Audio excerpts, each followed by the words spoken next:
Done. हाँ। NKT YouTube channel में आप सबों का स्वागत है। और आज का प्रश्न एक अहम प्रश्न है, क्या बिहार में राष्ट्रपति शासन लागू होने वाला है? क्या इसका कारण कोरोना वायरस है? आज इन्हीं सब विषयों पर हम आप सबों के समक्ष उपस्थित हैं। यह जानना बहुत इंटरेस्टिंग है और आपके लिए ज़रूरी भी है कि क्या कोरोना वायरस किसी राज्य में राष्ट्रपति शासन लागू किया जा सकता है उसके कारण? क्या राष्ट्रपति शासन लागू करने के लिए जो कॉन्स्टिट्यूशनल लीगल मैंडेट है उस मैंडेट को पूरा करना संभव हो पा रहा है? आइए हम देखते हैं इस सब बातों को। आप जाने कि कैसे कोरोना वुहान के गलियों से निकलकर ग्लोबल हो गया। कोरोना शुरू में अगर आप देखें इस कंप्यूटर चैनल पर तो कोरोना शुरू में एक एंडेमिक के रूप में हुआ। एंडेमिक का जो मतलब होता है कि एक खास एरिया में वह बीमारी एक तरह से कांस्टेंट है with in a given geographical area और पॉपुलेशन ग्रुप। और आप जानते हैं वुहान में या चाइना में ये शुरू में ये निकला और एंडेमिक के रूप में रहा। यह एंडेमिक शुरू में चाइना के अन्य भागों में फैल गया, spread from Wuhan to some other cities of China. और जब ये अदर सिटीज ऑफ चाइना में फैल गया तो यही एंडेमिक कन्वर्ट हो गया एपिडेमिक में। और जब एपिडेमिक हो गया तो अन्य जगह पर भी फैला, विश्व के कई देशों में फैला, recorded in several countries and areas. और ये पेंडेमिक हो गया। वर्ल्ड हेल्थ ऑर्गेनाइजेशन ने भी इसको मार्च 2020 में पेंडेमिक डिक्लेयर कर दिया। और अब बात आ रही है कि यह पेंडेमिक ना होकर सिंडेमिक हो गया है। सिंडेमिक का मतलब है कोरोना वायरस एक तो कोविड कॉज कर ही रहा है, साथ में जैसे मलेरिया हुआ, जैसे डेंगू हुआ, अन्य इन्फेक्शियस डिजीज के साथ अपने आप को टाई करके एक नया सिचुएशन ला रहा है, एक नया इन्वायरमेंट बना रहा है, डिजीज इन्वायरमेंट, और वो सिंडेमिक हो जा रहा है। और जब ये सिंडेमिक हो गया कोरोना वायरस तो WHO का कहना है कि कोरोना कोविड-19 less likely to be eliminated, that is may become endemic. Endemic का मतलब ये हुआ कि अब ये एक खास एरिया में रहेगा। इसका मतलब हुआ कि कोरोना वायरस एंडेमिक से एपिडेमिक, एपिडेमिक से पैंडेमिक और पैंडेमिक से सिंडेमिक हो गया है और अब यह हमारे आपके बीच से नहीं जाने वाला है। तो जो महत्वपूर्ण विषय यह है कि WHO has opined that COVID-19 is to remain with us for the years. तो हमको आपको घबराने की जरूरत नहीं है, हमको आपको कोरोना वायरस के साथ ही रहना पड़ेगा। ठीक है, उसका रहते हैं तो उसका इंपैक्ट क्या होगा ये देखिए। तो इसका सॉल्यूशन की बात करें, कोरोना वायरस का सॉल्यूशन क्या है, तो कोई सॉल्यूशन नहीं है। There is no solution of corona virus. क्यों नहीं सॉल्यूशन है? क्योंकि इसका वैक्सीन नहीं आया है। No dedicated vaccine and no dedicated medicine. न वैक्सीन है न मेडिसिन है। इसलिए माना जा रहा है कि 12 से 18 माह कम से कम लगेगा मेडिसिन को डेवलप करने में, वैक्सीन को डेवलप करने में। इसलिए आपको हमको कोरोना के साथ ही रहना पड़ेगा। सॉल्यूशन क्या है? What to do? क्या प्रिकॉशंस किया जाए? इसका प्रिकॉशंस कुछ नहीं है, दो ही हैं। सोशल डिस्टेंसिंग आपको रखना पड़ेगा, इसलिए कि इन्फेक्शन एक ह्यूमन से दूसरे ह्यूमन में ना हो, और आपको मास्क का यूज करना पड़ेगा। You have to use the sanitiser and that maximum you can do for the next 12 to 18 years till the medical scientists develop vaccine or medicine for the COVID-19। अब अगला जो प्रश्न इसमें इंपॉर्टेंट आता है वो प्रश्न ये है कि इसका इंपैक्ट क्या है कोरोना का।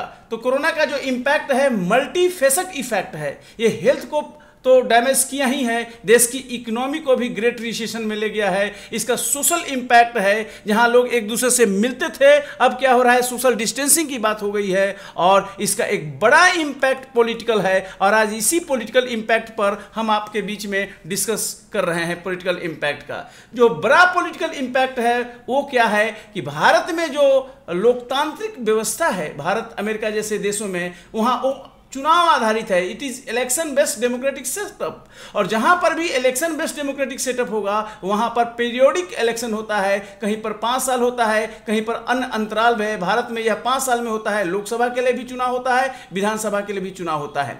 लेकिन यह चुनाव का जो सिस्टम वो है उसमें यह है कि लार्ज स्केल गैदरिंग होगा, लेकिन यह गैदरिंग कोविड-19 जो एटमॉस्फेयर है उसमें ये फिजिबल नहीं है, ऐसा करना उचित नहीं है। और इसलिए जो कन्वेंशनल इलेक्शंस है वो डिस्टर्ब हो गया है कोविड-19 के चलते। तो कोविड-19 का जो पॉलिटिकल इम्पैक्ट है कि चुनाव प्रभावित हो रहा है, जो चुनाव ड्यू हो गए हैं, ये आने वाले समय में ड्यू हैं, वो पूरी तरह से डिस्टर्ब हो गया है।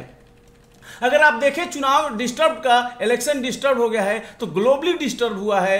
इथियोपिया में, ईरान में, सर्बिया में, बोलीविया में, और इवन यूएस में जो राष्ट्रपति चुनाव होने वाले हैं वो भी डिस्टर्ब हो गया है, उसको पोस्टपोन करने की बात है। इंडिया में already election commission of India ने राज्यसभा के 18 सीटों के लिए और बिहार में जो विधान परिषद है एमएलसी का, उसके 17 सीटों के लिए चुनाव को आगे पोस्टपोन कर दिया है, क्योंकि चुनाव कराना वर्तमान में संभव नहीं है। अब आपको मैं ये बताने वाला हूं कि कुछ इलेक्शंस ड्यू हैं और मेरा फोकस है यही बिहार का इलेक्शन जो 29/11/2020 को जो वर्तमान विधानसभा है वो एक्सपायर करिए, उसका टर्म पूरा हो रहा है 29 नवंबर 2020। इसके आगे पांडिचेरी में ड्यू हो रहा है, तमिलनाडु में ड्यू हो रहा है और वेस्ट बंगाल और आसाम में भी ड्यू हो रहा है। लेकिन ये दोनों राज्य 2021 में ड्यू हो रहे हैं मई में, लेकिन बिहार में ड्यू हो रहा है और जो पांडिचेरी में ड्यू हो रहा है वह तो इसी साल ड्यू हो गया है। और इसका कैसे चुनाव करा जाए इस पर इलेक्शन कमीशन आगे हो रहा है। अगर बिहार की बात करें तो बिहार में 17th विधानसभा का चुनाव 243 सीटों के लिए होना है और इसका चुनाव जो संविधान के मैंडेट है, रिप्रेजेंटेशन ऑफ पीपुल एक्ट है, उसके अनुसार अक्टूबर-नवंबर 2020 तक अलग अलग फेजों में इसको कराए जाने की तैयारी चुनाव आयोग को आइडियली करना चाहिए था।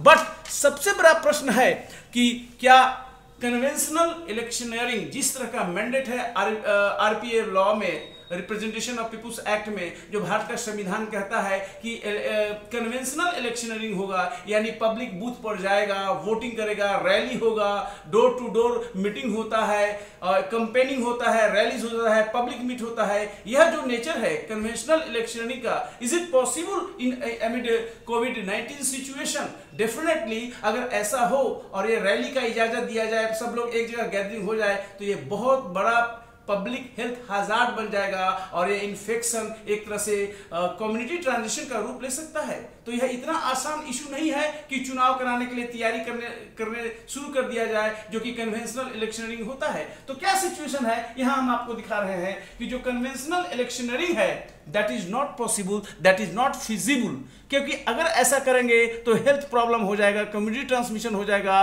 क्योंकि वहां पर सोशल डिस्टेंसिंग का पालन संभव नहीं हो पाएगा, लोग ऐसा नहीं कर पाएंगे और बड़ा हेल्थ प्रॉब्लम हो सकता है।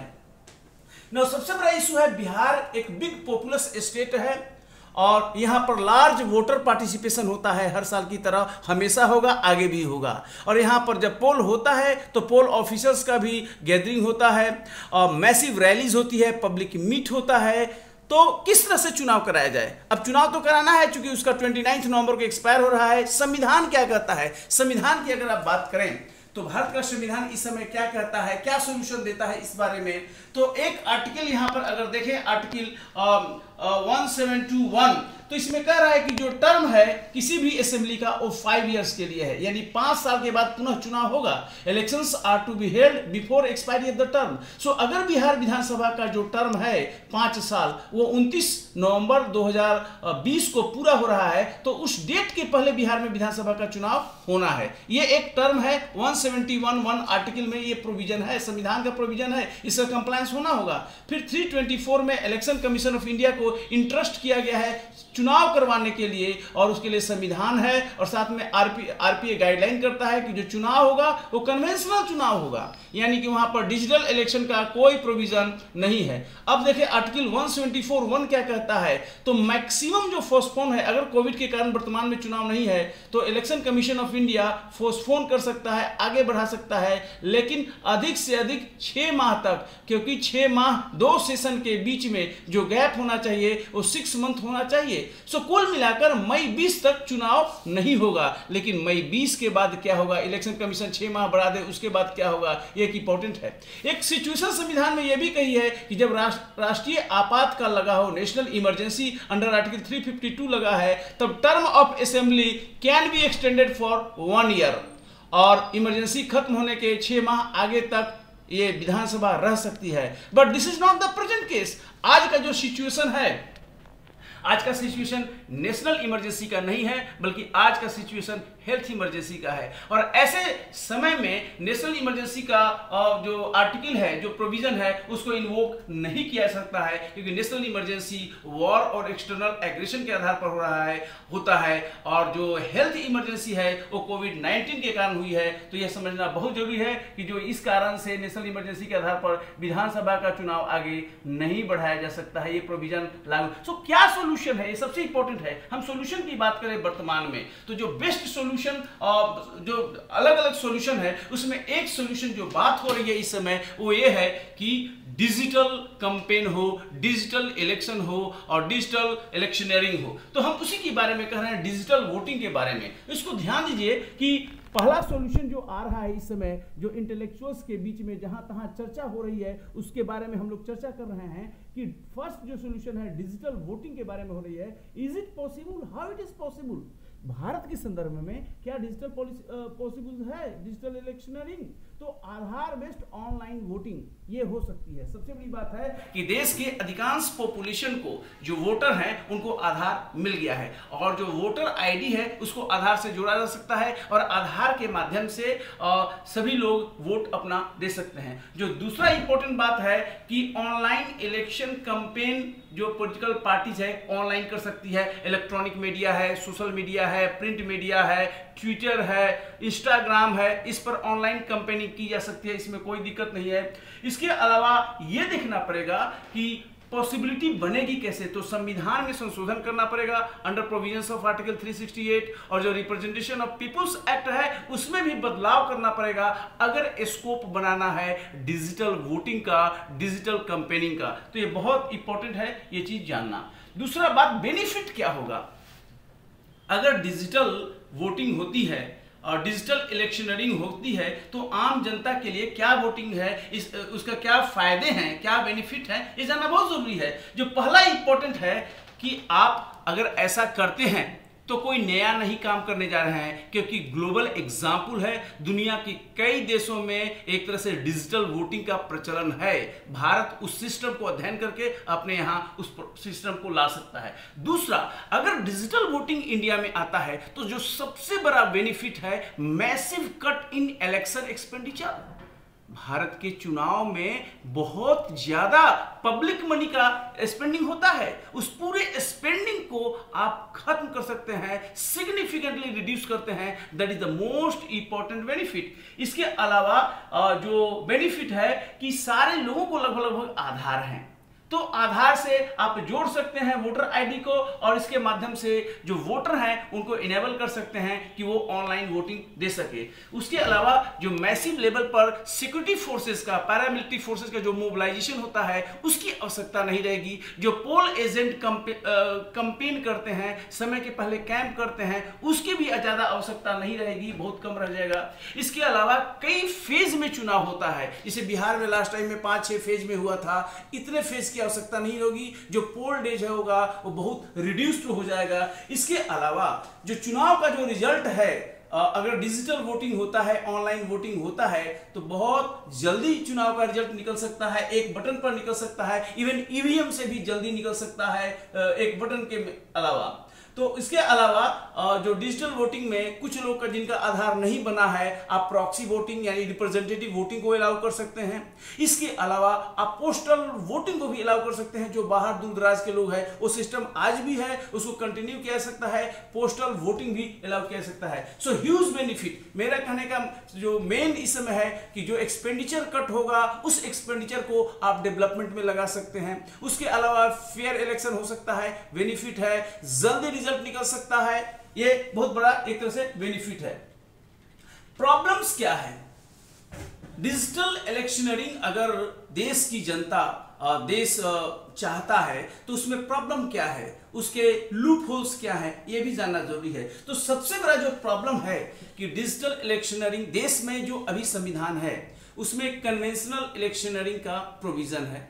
अतः अगर आप डिजिटल इलेक्शनरिंग चाहते हैं तो उसके लिए आपको संविधान में संशोधन करना पड़ेगा, जो 324 है उसके लिए करना पड़ेगा, अन्य प्रोविजंस को भी सुटेबली अमेंड करना पड़ेगा अंडर 368। साथ में जो रिप्रेजेंटेशन ऑफ पीपुल्स एक्ट है उसमें भी आपको बदलाव लाना पड़ेगा। तो that is the first problem. Second, federal dispute इससे हो सकता है, संघीय विवाद हो सकते हैं। क्यों?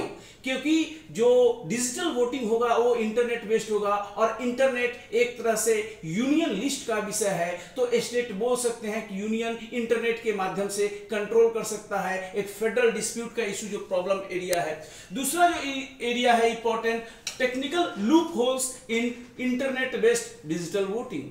जो डिजिटल वोटिंग होगा वो इंटरनेट पर आधारित होगा, लेकिन वो इंटरनेट की तमाम समस्या है, लिमिटेशन है, that could be hack, crack, ये सारा फिशिंग तमाम सी बातें आएंगी। इवन आपको मैं बता दूं जो ईवीएम है जो नॉन इंटरनेट बेस्ड है उस पर भी पब्लिक डाउट, उस पर भी कई लोग राजनीतिक पार्टियां डाउट करती है। तो जो इंटरनेट बेस्ड डिजिटल वोटिंग होगा वो कैसे ठीक रह पाएगा, कैसे उस पर पब्लिक का ट्रस्ट होगा, ये देखने वाली बात होगी। इसके अलावा प्राइवेसी का इशू हो सकता है। तो कुछ ग्रे एरियाज हैं जिनको टैकल करने की आवश्यकता होगी। टेक्निकोलॉजिकली संविधान को अमेंड करना पड़ेगा, वो सब हो सकता है समय के अंतराल पर, ये प्रॉब्लम एरिया को ठीक किया जा सकता है।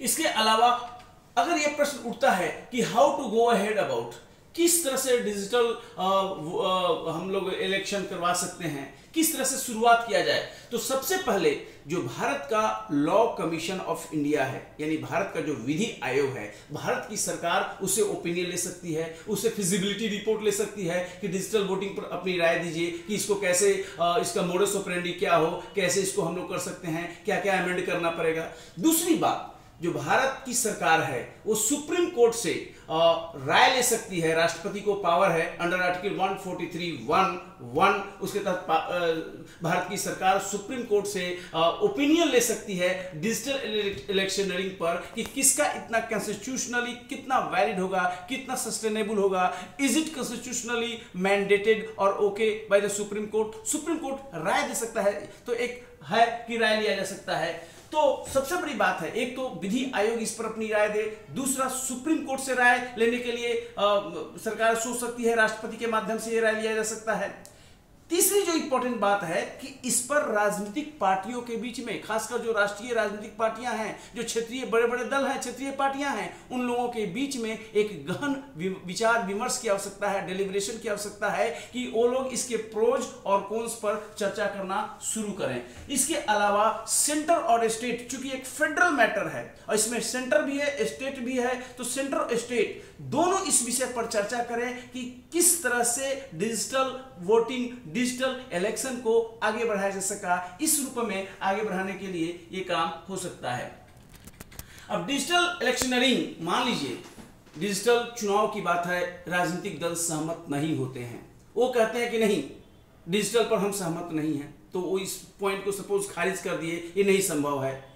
तो कन्वेंशनल इलेक्शनरिंग भी संभव नहीं है क्योंकि कोविड-19 है। तो क्या किया जाए? न डिजिटल इलेक्शनरिंग पर वो लोग सहमत हो पाता है अपोजिशन, और नहीं कन्वेंशनल जो इलेक्शनरिंग है वो कोविड के चलते संभव नहीं है। तो इन परिस्थितियों में व्हाट टू डू, यानी पहला ऑप्शन जो डिजिटल इलेक्शनरिंग की बात है, डिजिटल वोटिंग की बात है, वो अगर खारिज हो जाता है first option, then second option आपके पास क्या है? सेकेंड ऑप्शन की बात करें, क्योंकि ऐसा माना जा रहा है कि विपक्ष डिजिटल इलेक्शनरिंग को नहीं मानेगा, क्योंकि विपक्ष को इस पर डाउट होगा कि फेयर कंडक्ट इलेक्शन होगा, जो परिणाम आएंगे वोटिंग के वो सही आ पाएंगे। विपक्ष इसको हमेशा डाउट करेगा। जो विपक्ष ईवीएम पर इतना डाउट करता है वो डिजिटल वोटिंग पर डाउट नहीं करेगा, ऐसा नहीं माना जा सकता। तो अगर उसको खारिज कर दिया जाता है तो क्या ऑप्शन है? तो सेकेंड ऑप्शन है कि बिहार में कि वहां पर आर्टिकल 356 के तहत वहां प्रेसिडेंट रूल लागू कर दिया जाए, राष्ट्रपति शासन का विकल्प। जैसे बिहार में 29 नवंबर 2020 में विधानसभा का सत्र खत्म हो रहा है, ऐसी परिस्थितियों में क्या किया जाए? तो चुनाव नहीं होगा, डिजिटल चुनाव नहीं हो सकता, कन्वेंशनल चुनाव नहीं हो सकता, तो क्या इसको break down of constitutional machinery नहीं माना जाए? संवैधानिक तंत्र की विफलता नहीं है? जब सरकार नहीं गठन हो सकती है, विधानसभा का गठन नहीं हो सकता है, तो यह ब्रेक डाउन हुआ। तो ब्रेक डाउन होगा तो राष्ट्रपति शासन का विकल्प होगा, और राष्ट्रपति शासन ही ज्यादा सुटेबल लग रहा है वर्तमान परिस्थितियों में, जिसके लिए कोई भी संविधान में बदलाव की आवश्यकता नहीं होगी। अब अगर आप देखें यहाँ पर तो चूंकि चुनाव नहीं होगा तो ऐसी परिस्थितियों में विधानसभा का गठन नहीं होगा, सरकार नहीं बन सकती है, तो राष्ट्रपति शासन लगेगा। लेकिन राष्ट्रपति शासन अगर लग गया तो यह देखना पड़ेगा कि जो SR Bommai versus union of India का जो केस है 1994 का, उसके संदर्भ में सुप्रीम कोर्ट की गाइडलाइन है। अगर वो गाइडलाइन को मीट नहीं करेगा तो फिर क्या होगा, क्योंकि उसको वायलेट करने पर प्रेसिडेंट रूल्स को जुडिशियल रिव्यू करेगा सुप्रीम कोर्ट, उसको रद्द किया जा सकता है। हालांकि सुप्रीम कोर्ट को भी पता है, सुप्रीम कोर्ट की भी फंक्शनिंग कोविड-19 से प्रभावित हो रही है, तो सुप्रीम कोर्ट जानता है इस सारी बातों को। तो अब यह है कि राष्ट्रपति शासन सपोज बिहार में लग जाता है 29 नवंबर 2020 के बाद, कब तक? प्रश्न यह है कि आप कब तक राष्ट्रपति शासन लेकर चलेंगे और कब तक जनता का जो डेमोक्रेटिक राइट है वोटिंग, उसे कब तक वंचित रहेंगे? ये सबसे बड़ा अहम प्रश्न होने वाला है। तो आप जानिए कि भारत का जो संविधान है वो क्या कहता है, 356 आखिर कब तक इंपोज किया जा सकता है? तो जो सबसे बड़ा बात है कि पार्लियामेंट का अप्रूवल चाहिए अगर राष्ट्रपति शासन लगाया गया है। तो बिना पार्लियामेंट के अप्रूवल का 2 माह तक ही रह सकता है राष्ट्रपति शासन, मैक्सिमम 60 डेज, और पार्लियामेंट के अप्रूवल हो जाने पर 6 माह रह सकता है। 6 माह तक राष्ट्रपति का विस्तार पार्लियामेंट के अप्रूवल के बाद हो जाता है, और यह 6 माह आगे और विस्तार किया जा सकता है पार्लियामेंट के अप्रूवल से। लेकिन मैक्सिमम जो होगा वो 3 साल के लिए राष्ट्रपति शासन लगता है as per the provisions of constitution. आप याद रखें, 1 साल के बाद यानी फर्स्ट 6 मंथ और उसके बाद अगला 6 मंथ का एक्सटेंशन होगा। 1 साल के बाद राष्ट्रपति का शासन कंटिन्यू रहने के लिए 2 अहम कंडीशन है और उस कंडीशंस को पूरा होना जरूरी है। पहला कंडीशन यह है कि देश में नेशनल इमरजेंसी लगा हो, 352 का मामला हो। नेशनल इमरजेंसी वॉर और एक्सटर्नल एग्रेशन पर लगता है, यह सिचुएशन है नहीं, मैं पहले ही स्पष्ट कर दूंगा हूं, it is not a case of national emergency, तो ये खारिज हो जाता है। और दूसरा, election commission of India certify कर दे कि वर्तमान परिस्थितियों में चुनाव कराना संभव नहीं है। तो जब नेशनल इमरजेंसी है ही नहीं तो election commission of India related certificate नहीं दे सकता है। तो मैक्सिमम जो राष्ट्रपति शासन लागू होगा वो 1 साल के लिए लागू होगा। प्रश्न यह उठता है कि 1 साल के बाद अगला विकल्प क्या होगा? तीसरा विकल्प होता है इसके बाद। तो तीसरा ऑप्शन है कि आप साउथ कोरिया के मॉडल को अपना सकते हैं। इस पर काफी चर्चा हो रही है बात। इलेक्शन कमीशन भी अपनी टीम को साउथ कोरिया के चुनाव को स्टडी करने के लिए भेजा और उसको निष्कर्ष करके एनालाइज किया जा रहा है। साउथ कोरिया ने हाल ही में कोविड-19 के बीच में चुनाव कराए हैं, सोशल डिस्टेंसिंग का पालन किया है, सैनिटाइजर किया है, सारे पोल ऑफिशियल्स को PPE किट दिए गए हैं। अब सवाल यह है कि कोरियन मॉडल जो कोविड-19 के बीच में चुनाव कराया है, क्या कोरियन मॉडल बिहार में फिट बैठ सकता है?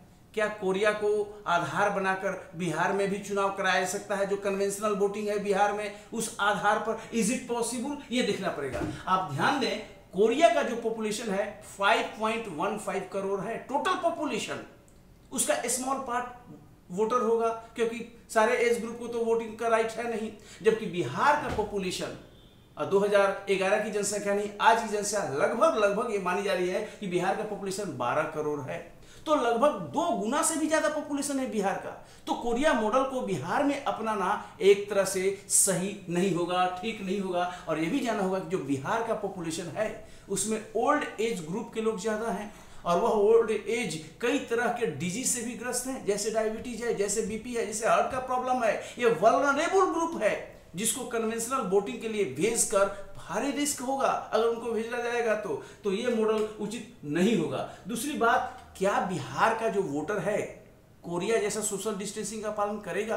क्या इतना अलर्ट है, इतना सिविक सेंस है कि इस रूप में वो लोग मानेंगे? चुनाव के परिदृश्य को हम सब ने लोग देखा है, किस तरह का दृश्य होगा अगर कन्वेंशनल वोटिंग होती है, लार्ज लेवल गैदरिंग होती है, व्हाट विल हैपन? एक बड़ा हेल्थ हैजार्ड होगा।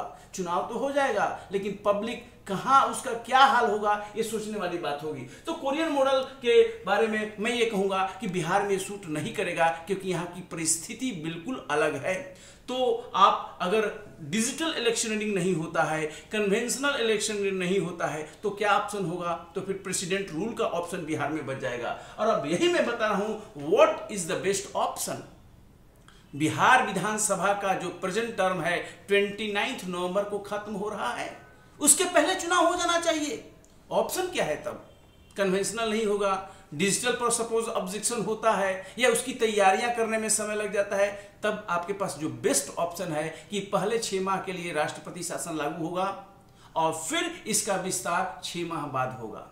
इस तरह से 1 साल के लिए बिहार में राष्ट्रपति शासन लग सकता है। इसकी संभावना अधिकतम है क्योंकि यह कोविड इंड्यूस्ड प्रेसिडेंट रूल होगा। ऐसा पहली बार होगा कि एक बीमारी के कारण राष्ट्रपति शासन लागू हो रहा है, क्योंकि कोई ऑप्शन नहीं है, चुनाव नहीं हो सकता, विधानसभा का गठन नहीं हो सकता, तमाम सी बातें हैं। उसके अलावा तो आपको यह देखना पड़ेगा कि बेस्ट ऑप्शन यह है, और इस बीच में आप डिजिटल इलेक्शनरिंग की तैयारी कीजिए, संविधान को अमेंड कीजिए, उसके लिए सारी तैयारियों की समीक्षा कीजिए, और अगर स्थिति सुधरती है, कोविड का प्रभाव कम हो जाता है, तो आप कन्वेंशनल इलेक्शनरिंग भी करा सकते हैं। ध्यान रहिए, अगर डिजिटल इलेक्शनरिंग होता तो स्वतंत्र भारत के इतिहास का सबसे बड़ा चुनाव सुधार होगा, अगर डिजिटल इलेक्शनरिंग होता है तो। और जो सरकार लगातार बल दे रही है, जो प्रोपोज इलेक्शन रिफॉर्म है, साइमल्टेनियस इलेक्शन, लोकसभा का विधानसभा का एक साथ हो, इसकी आवश्यकता ही नहीं रह जाएगी। और स्टेट फंडिंग इलेक्शंस भी है तो उसकी भी आवश्यकता नहीं रहेगी। तो फिर ये मैं कहूँगा कि कोरोना के कारण बिहार राष्ट्रपति शासन की ओर मूव कर रहा है। आप तैयार रहिए, देखते जाइए आगे क्या होता है, क्योंकि इसके अलावा विकल्प नहीं है। और आप कैसा लगा ये डिस्कशन आप जरूर बताइएगा। और अभी तक अगर आपने YouTube हमारे चैनल को सब्सक्राइब नहीं किया है, NKT classes for UPSC BPSC on YouTube, तो आप जरूर सब्सक्राइब कीजिएगा। Thank you.